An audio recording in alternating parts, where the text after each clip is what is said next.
Concejal Lina García Gañán, bienvenida al Consejo de Redacción. Buenos días, ¿cómo está? Felipe, muy buenos días, muchas gracias por la invitación, Andrea, Paula y Juan Carlos, qué bueno estar con ustedes en la primera mesa de opinión de Antioquia. Gracias por acompañarnos. Ayer en el Consejo de Medellín, 2 de la tarde, se hizo la comisión accidental precisamente para evaluar este tema, este asunto de los edificios enfermos. Pero cuéntenos una cosa, si ustedes lograron precisar la denuncia de la comunidad, ¿qué dice? Que los de Atabanza son los mismos de Space. ¿Cómo es el asunto? ¿Qué pasó? ¿Qué saben ustedes? Bueno, no, básicamente lo que les quiero contar es que desde el año 2020 yo radiqué una comisión accidental en la 192 que trabaja el tema de estafas inmobiliarias y edificios enfermos. Lo primero que hay que decir, Medellín no se puede convertir en la capital de los edificios enfermos y hoy tenemos 18 edificios en la ciudad, 3 que fueron evacuados, 5 que están siendo reforzados, 5 que están siendo evacuados y 5 que fueron evacuados, perdón, y 5 que están en seguimiento. Con lo que usted me pregunta particularmente, que fue en la comisión accidental del día de ayer, se habla de que el calculista de Atabanza, o ayer eso fue una de las conclusiones dentro de la comisión accidental, lastimosamente fue el mismo calculista del edificio Space, que para la época, digamos, era una de las personas pues como o referentes en la ciudad en temas de cálculo estructural. Lo que yo tengo que decir es que el caso de Atabanza volvió a poner en la agenda de la ciudad el tema de las edificaciones enfermas, lastimosamente, porque ayer lo decían víctimas de Space y de Continental, como ellos ya no son noticias, pues empiezan a estar como en un segundo plano u olvidados. Hoy tenemos el caso de Atabanza, creo que ayer se destinó como una ruta importante y esperamos que el contratista cumpla. Yo también quiero decirlo, el representante legal de la empresa acudió al consejo, pues que también tiene que decirlo, uno muestra buena voluntad, por lo menos dándole la cara a las personas de Atabanza, y esperamos que en los compromisos que se quedaron, uno de los fundamentales, que es la apertura de la vía que está perjudicando a más de 10.000 habitantes del sector, no solo las 478 familias que viven en Atabanza, pueda estar operando de aquí al día sábado. Concejala, ¿por qué esta situación particularmente en Medellín y en el Valle de la Aburrá? Porque hemos conocido casos en otras ciudades, pero no tal vez con los números que registramos aquí en Medellín. Por lo que ustedes han investigado y el diagnóstico que tienen, ¿cuál puede ser la causa de que ese problema se afinque principalmente en esta ciudad, en el Valle de Aburrá? Bueno, yo quiero ser muy responsable, ¿cierto? Porque también tengo que decirlo, que hay constructores muy serios en la ciudad. De hecho, Camacol ha estado muy preocupado por el tema que se viene suscitando, pero hay una particularidad, como usted lo dice, que lo pone a uno a pensar qué es lo que está pasando. Y se puede ver en dos aristas. Primero, nos lo decía la doctora Laura Duarte del DAGRED, a quien quiero agradecerle porque ayer dejó unas reuniones del Gobierno Nacional, se fue y estuvo con nosotros en el Consejo, y es una mujer que tiene muy clara la situación de riesgo. Ella nos contaba de que hay un estudio del 2015 en la Universidad de los Andes, donde hay una, digamos, yo no soy ingeniera, pero hay una predisposición sísmica alta en Medellín. Entonces, eso es un factor, pues obviamente, de nuestra topografía que incide, pero también hay que decirlo, y ahí es donde tenemos que poner nosotros en cintura a las curadurías. Yo creo que no se pueden seguir dando permisos en zonas de alto riesgo o de riesgos que son mitigables, y muchas veces pasan lastimosamente, o se construye sin el lleno de requisitos. Entonces estamos en mora, y también ya se viene trabajando en un decreto, lo viene trabajando la directora del DAGRED, para que no tengamos como todas las entidades cada una por su lado, sino que de verdad le pongamos dientes a esto y entren en cintura los responsables de habilitar las licencias de construcción. Concejala, cuando usted menciona el nombre de la comisión, no solo habla de los edificios enfermos, sino también de estafas inmobiliarias. ¿Cuál es el panorama frente a ese asunto? Bueno, yo creo que ahí sí hay mucha tela para cortar. En otros periodos, otros concejales también han abordado esta situación. Si nosotros queremos construir una Medellín de propietarios, tenemos que empezar a dejar de lado estas personas que juegan con ese sueño de vivienda propia. Yo tengo un reporte, no las quiero satanizar, pero de algunas organizaciones populares de vivienda que desafortunadamente ofrecen para que muchas personas accedan y se quedan con sus recursos, con sus aportes, con sus ingresos.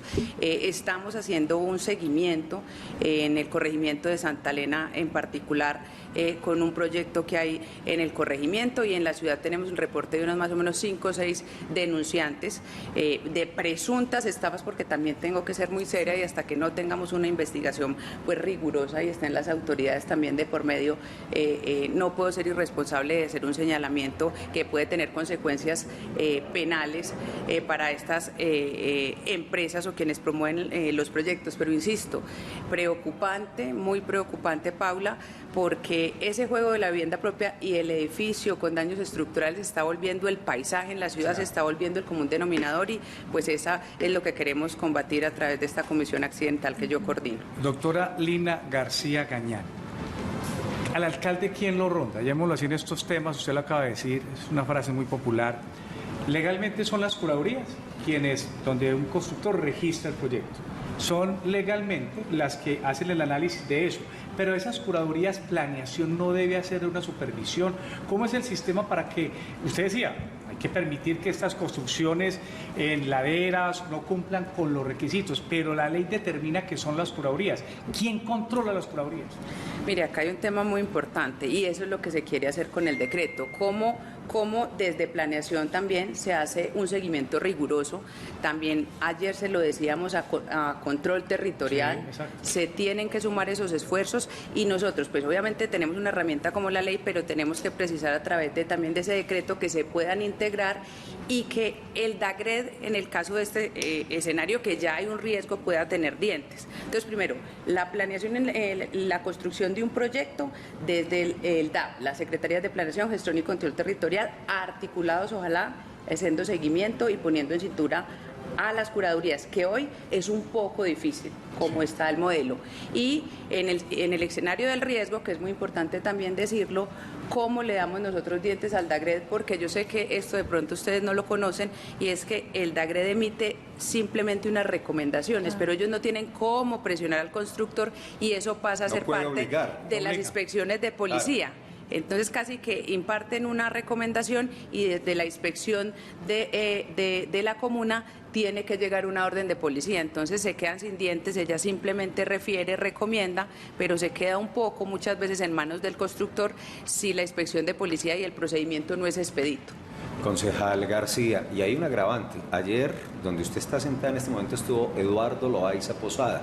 Estamos hablando del incremento del acero un 63% en los últimos 2 años y la poca disponibilidad de ese material, y lo que va a pasar por eso en la construcción, no solo en Antioquia, sino en Colombia. Hay expertos y analistas que tienen un temor, y es que por esa baja disponibilidad, por ese alto costo del acero, pues muchos constructores decidan bajarle un poquito al acero en las construcciones, claro, lo que podría agravar en un futuro este tema, este caso de los edificios enfermos en Medellín, Antioquia y Colombia. Revisemos este testimonio de un experto. Algunos constructores o propietarios de proyectos que son inescrupulosos han solicitado que se les disminuya la cantidad de acero en las construcciones, haciendo algo que se llama diseño al límite. Nosotros los ingenieros, si tenemos una responsabilidad social y profesional, no podemos disminuir la cantidad del acero de ninguna construcción, porque ese acero que se diseña para una construcción es exactamente el que se requiere de acuerdo con la norma sismoresistente nacional. 7:27, técnicamente lo denominan diseño al límite. Sería ajustarse en los mínimos del acero requerido para una construcción. Esto preocupa porque precisamente por ahorrarse algunas constructoras unos pesos en materia estructural, pues es que han pasado muchas de estas situaciones, no todas, pero muchas tienen ahí un soporte de explicación. ¿Cómo ve esta condición, concejal, usted que está pues pendiente de esta comisión accidental? Felipe, le voy a sumar un ingrediente a los costos del acero y de los materiales, y es el precio del suelo. Todo el mundo sabe que en Medellín el precio del suelo es muy costoso, sobre todo o en el caso del reto que tenemos nosotros con la vivienda de interés social y prioritaria. En Medellín no hay suelo bien localizado para la vivienda de interés social o prioritaria, a menos de que sea en ladera, y ya muchos son escasos. Entonces se está desplazando la construcción hacia el área metropolitana, hacia Bello y hacia el oriente. El precio del suelo también hace que quien vaya a construir ese tipo de vivienda social pues le toque bajar los costos, el margen es muy pequeño, y si le suma el incremento de los precios, eso nos puede poner en una situación grave, porque ese diseño al límite pues puede generar unos riesgos que puede ser, mejor dicho, pueden ser gravosos para lo que se viene en la construcción en los próximos años, y ahí sí vamos a empezar a jugar con ese sueño de vivienda de los antioqueños y los medellinenses.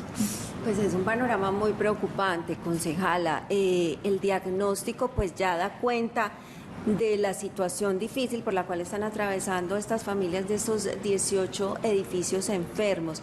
Pero entonces, ¿qué hacer? ¿Cuál es el paso que hay que seguir para que estos controles sean efectivos, para que no suceda esto de construir con diseño al límite, para que se les responda a estas familias? Desde el Consejo, ¿usted qué plantea? Bueno, yo creo que eso tiene que verse también en varias aristas, lo que podemos hacer en lo municipal nosotros y lo que se debe hacer en el Sistema Nacional de Vivienda. El Gobierno Nacional va a tener unos retos muy grandes, Juan Carlos, porque nosotros actualizamos con el decreto 05, que es de mi autoría, los topes de vivienda de interés social, y los llevamos hasta 150 salarios mínimos, y en zonas de renovación hasta 175. Yo creo que el Gobierno Nacional va a tener que hacer una actualización de la norma para que los costos den y no vayan en detrimento de la calidad y los materiales. Eso será desde el espectro nacional. En lo municipal, ¿qué hay que hacer? También en doble vía. Uno, los 18 edificios que ya están en riesgo, que obviamente será competencia del DAGRED evaluar el seguimiento, si hay que hacer evacuación, si hay que hacer reforzamiento. Muchas personas ayer en la comisión accidental decían, venga, ¿por qué no implosionan el edificio X, que ya no se puede reforzar? Pues les cuento, ¿saben cuánto vale una implosión de un edificio? Entre 5 y 6 mil millones de pesos, que los tendría que poner el municipio de Medellín, el DAGRED, y créanme que el palo no está como para cucharas y más en el presupuesto del DAGRED. Eso por un lado, que lo ven como soluciones de edificios que ya no tienen solución. ¿Qué pasa? Ahí hay que entender que también hay una relación entre privados, que es el constructor y el comprador. Entonces, ¿hasta dónde llega también la responsabilidad de la administración en los temas de riesgo, pero hasta dónde es ese problema entre privados, como lo vemos hoy en el Space, como lo vemos en Continental Towers? ¿Qué hemos hecho nosotros? Yo también trabajé en un acuerdo donde logramos liberar del impuesto predial a las víctimas de edificios que ya han sido evacuados, sea de manera temporalmente o definitiva. Ejemplo, Space, Continental, y va esa exención hasta el 31 de diciembre del 2023. Entonces, primero, que estas familias no tengan cargas tributarias y ojalá de valorización, porque no tienen el disfrute y el goce de su inmueble. Eso lo venimos haciendo, hacer el seguimiento al riesgo y, pues obviamente, repito, poner en cintura y articular un sistema donde curadurías, planeación, gestión y control territorial sean casi que uno solo, pero con dientes. Yo creo que tiene que estar articulados en ese sentido. Concejala, bueno, más o menos era la pregunta que le iba a hacer sobre todo ese círculo de Ascensi, Continental y Space, pero entonces, ¿qué hacer? Porque finalmente los edificios están allá abandonados, se han convertido en un foco de inseguridad para los vecinos. Se roban todo. Además, personas que incluso habitan esos edificios en algunos momentos teniendo en cuenta el riesgo. ¿Hay alguna solución a la vista? Bueno, ayer con el representante de las víctimas de Continental quedamos específicamente de tocar en una sesión puntual el caso de Continental y de Ascensi por el foco de inseguridad, que es lo que más les preocupa a ellos, porque no solo perdieron su patrimonio, sino que además ahora está esa situación de inseguridad. Yo quedé convocar a la inspectora del poblado, porque repito, el DAGRED simplemente da unas recomendaciones, unas órdenes, pero quien las tiene que operativizar es la inspección de policía. Vamos a pedir un acompañamiento especial, porque cuando ya deja de ser ese perjuicio privado que tienen ellos como víctimas y empieza a ser un problema de ciudad, un problema de comuna, un problema de barrio, pues ahora sí nos toca a nosotros desde el Consejo de Medellín y a las autoridades desde el municipio poner las cartas sobre la mesa y hacer pues la mesa de trabajo que tenemos desde esta comisión accidental. ¿Qué es lo que yo puedo ver?